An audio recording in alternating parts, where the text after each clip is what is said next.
Credit card బకాయిలపై బ్యాంకులు 30% పైగా వడ్డీ వసూలు చేసుకోవచ్చని దేశ సర్వోన్నత న్యాయస్థానం సంచలన తీర్పు వెలువరించింది. 16 ఏళ్ల నాటి జాతీయ వినియోగదారుల వివాదాల పరిష్కార కమిషన్ ఎన్సీడీఆర్సీ తీర్పు చట్టవిరుద్ధమని జస్టిస్ బేలా ఎం త్రివేది, జస్టిస్ సతీష్ చంద్ర శర్మలతో కూడిన ధర్మాసనం తేల్చి చెప్పింది. అది రిజర్వ్ బ్యాంక్ ఆఫ్ ఇండియా అధికారాల్లో జోక్యం చేసుకోవడమేనని పేర్కొంది.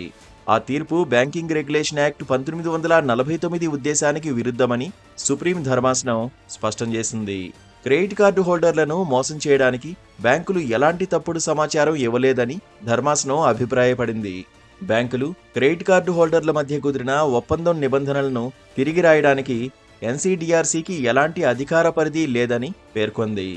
ఏకపక్షంగా ఆధిపత్యం చెలాయించే నిబంధనలు ఉన్న ఒప్పందాలను పక్కన పెట్టే వాటిపై నిర్ణయం తీసుకునే అధికారం మాత్రమే ఎన్సీడీఆర్సీకి ఉందని తెలిపింది.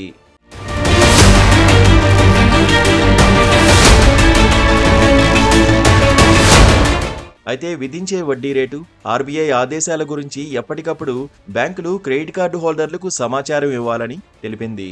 వడ్డీ విధింపు అన్యాయంగా, ఏకపక్షంగా ఉండకూడదని ధర్మాసనం స్పష్టం చేసింది.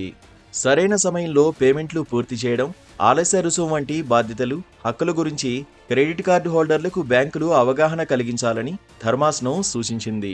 క్రెడిట్ కార్డు సదుపాయాన్ని పొందే సమయంలోనే వడ్డీ రేటుతో సహా అత్యంత ముఖ్యమైన నిబంధనలు, షరతుల గురించి కస్టమర్లకు స్పష్టంగా తెలిసేలా బ్యాంకులు చూడాలని తెలిపింది. ఈ కేసులో ఆర్బీఐ జారీ చేసిన పాలసీ ఆదేశాలకు విరుద్ధంగా ఏ బ్యాంకు కూడా ప్రవర్తించింది అనడానికి ఎలాంటి ఆధారాలు లేవని తెలిపింది. అంతేకాకుండా బ్యాంకులు విధించిన అధిక వడ్డీ రేటుపై అభ్యంతరాల గురించి బాధిత వర్గం ఆర్బీఐని సంప్రదించలేదని తమ దృష్టికి వచ్చినట్లు సుప్రీం ధర్మాసనం పేర్కొంది. అయితే క్రెడిట్ కార్డు బిల్స్ ఆలస్య చెల్లింపులపై వార్షికంగా 30% మించి వడ్డీ వసూలు చేయరాదని ఎన్సీఈడీఆర్సీ 2008లో తీర్పు వెలువరించింది. ఈ తీర్పును సవాల్ చేస్తూ కొన్ని బ్యాంకులు సుప్రీంకోర్టును ఆశ్రయించాయి. అయితే తొలుత స్టే ఇచ్చేందుకు నిరాకరించిన సుప్రీంకోర్టు 2009లో ఎన్సీఈడీఆర్సీ తీర్పును నిలిపివేసింది. దాదాపు 16 ఏళ్ల తర్వాత ఈ వివాదానికి ఫుల్ స్టాప్ పెడుతూ కమిషన్ ఆదేశాలను పక్కన పెట్టింది.